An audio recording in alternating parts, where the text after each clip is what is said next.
यार आज बहुत सारे काम करने थे मगर आज भी रह गए। हम हैरान हो रहे हैं, आप 2-2, 3-3, 4-4 घंटे कैसे टीवी के सामने बैठ जाते हो? टाइम कहां से आ रहा है आपके पास?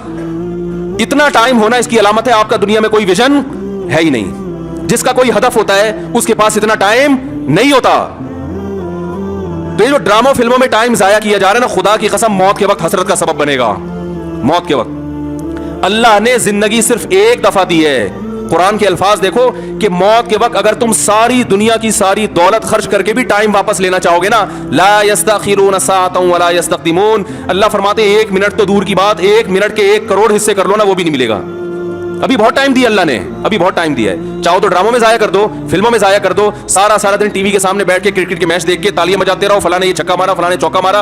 अभी बहुत टाइम है। लाइफ को खुदा की कसम जितना एंजॉय कर रहे हो 10 से ज़रब देके इससे ज्यादा एंजॉय करो। लेकिन जब मौत का वक्त आएगा तो ये सारे मजे किरकिरे हो जाएंगे। ये गैर मुस्लिमों के काम है, जिनका आखिरत पे यकीन नहीं है, उन पे ये चीजें सूट करती है। उनको मरना नहीं है ना, उनका तो ख्याल है मर जाएंगे तो खत्म हो जाएंगे, उनका ये कॉन्सेप्ट है। तो कहते हैं जिंदगी में जितना जल्दी एंजॉय कर सकते हो करो। जिसका आखिरत पे यकीन है उसका कोई हदफ होता है कि मुझे एक जिंदगी मिली है, दोबारा ये जिंदगी नहीं। ये हिंदुओं का नजरिया है कि 7 जन्म होते हैं। इस्लाम कहते हैं एक ही जन्म है, उसके बाद कयामत आ जाएगी, दोबारा कोई जन्म नहीं मिलेगा।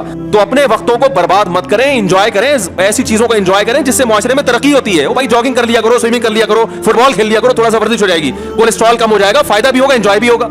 ड्रामे से क्या एंजॉय कर रहे हो भाई? तुम बैठ के रो क्यों रहे हो ड्रामा देख के? वो तुम्हारा क्या लगता है जिसके साथ ये हो गया, रो रहे बैठ के जैसे पता नहीं क्या हो गया।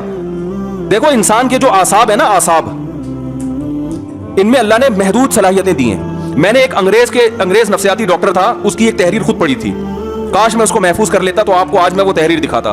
उसकी रिसर्च थी कि दुनिया में जो डिप्रेशन, चीखो पुकार, मार धाड़, चीजों को तोड़ फोड़ का जो कल्चर आया है, ड्रामों और फिल्मों से आया है। ये जो आज बच्चियां माँ पे चीखती है ना, आप उनकी हिस्ट्री चेक करें, ड्रामे देख के चीखती हैं। माँ ने कुछ तेज आवाज में बात कर दी, बच्ची एकदम चिल्लाएगी क्योंकि उसने ड्रामे में लड़कियों को चीखते हुए बोलो ना देखा है। शौहर अगर गुस्सा करे, नहीं करना चाहिए लेकिन करे, तो इस्लाम कहता है तुम्हारा मोहसिन है। अगर किसी को सजदा करने की इजाजत होती तो नबी ने फरमाया कि औरत को हुक्म देता किसको सजदा करे? शौहर को। नबी ने औरत के फायदे के लिए बात कही है। शौहर को यह होगा कि मेरी बीवी मेरा एहतराम करती है, ऊंच नीच हो जाएगी मना लेगा बाद में, उसको पता है मेरी, बर्दाश्त कर लेती है, खर्चा पूरा करेगा, जो तमीजदार शौहर है। लेकिन अगर वो इसको गुस्सा आया हुआ है और उसने आगे से ईंट का जवाब पत्थर से दे दिया, घर चलेगा? बोलो ना भाई। और अगर बीवी ने कभी उल्टी सीधी कर ली और इसने बर्दाश्त करने के बजाय ड्रामा देखा था, उसमें थप्पड़ मारते हुए देखा था, इसने भी रख के एक थप्पड़ रसीद कर दिया, तो इससे घर में मोहब्बत का माहौल पैदा होगा? बोलो ना भाई क्या हो गया? बल्कि मैं तो इससे आगे कहता हूं कि ड्रामों में जो मियां बीवी दिखाए जाते हैं वो कोशिश करते हैं लड़का हैंडसम तरीन तलाश किया जाए और लड़की खूबसूरत तरीन। उस जोड़े को देखकर तो वैसे ही कोई मर्द को अपनी बीवी अच्छी नहीं लगती और औरत को अपना शौहर अच्छा नहीं लगता। कहते हैं मियां तो ऐसे होते हैं, क्या मखनचू अब्बा ने मेरे मत्थे लगा दिया है। एक साहब मुझे कहते हैं मुझे बीवी अच्छी नहीं लगती। मैंने कहा फिल्में देखना छोड़ दो, अच्छी लगेगी तुम्हें। जिस गरीब के सामने सुबह शाम कोरमे कबाब घूम रहे हो उसे घर की दाल अच्छी लगेगी? बोलो ना भाई। ये तो सबसे पहला नुकसान है।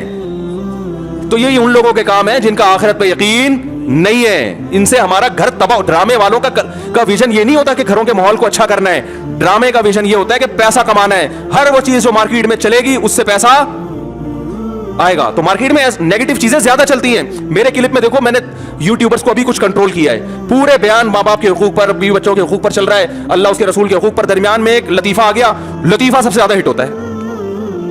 समझ रहे हैं ना?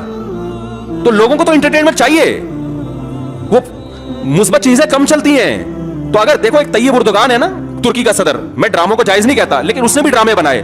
मैं नहीं कहता कि वो देखना जायज है, लेकिन फिर भी एक विजन तो रखा ना उसने जहन में कि खिलाफत उस्मानिया का सही तस्वुर दिखाना है, फैमिली सिस्टम को जोड़ना है।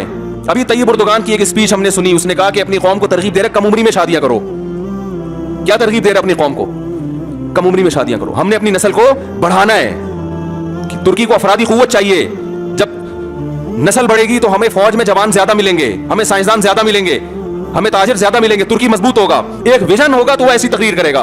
विजन नहीं है तो आपका मकसद सिर्फ दौलत, पैसे कमाना, मगरबी ताकतों को खुश करना, तो वो पैसे तो इन ड्रामों ने बहुत कमाए। लोग कह रहे हैं बड़ा करोड़ों अरबों रुपए का बिजनेस कर लिया ड्रामे ने। मैं कहता हूं भाई बिजनेस अरबों रुपए का कर लिया मगर कल्चर का बेड़ा गर्क कर दिया। तो बिजनेस तो मेरे भाई चर्स बेचने वाला जितना अच्छा करता है ना, हीरोइन बेचने वाला, चर्स का बिजनेस ज्यादा अच्छा है या हीरोइन का? बताओ। अबे ये गुटके वाले तो बेचारे, इनका कोई बिजनेस है जो गुटके की दुकान खोल के बैठे हुए हैं? تو خود دوسرے سے گٹ کے ادھار مانگ کے کھا رہے ہوتے ہیں. چرچ کرو گے تو زیادہ پیسہ, اور اگر ہیروئن پہ آ گئے اور اب پتی بن جاؤ گے. تو بزنس نہیں دیکھا جاتا, یہ دیکھا جاتا ہے آپ قوم کو پیغام کیا دے رہے ہو. تو بھائی یہ حکومت نہیں کرے گی, یہ آپ نے کرنا ہے. اپنے گھروں کو آپ نے کنٹرول کرنا ہے. اپنے گھروں سے ٹی وی کو بند کریں, قابو میں لائیں. اگر رکھا ہوا بھی ہے تو اس کو ایک لمٹ کریں, قابو میں لائیں.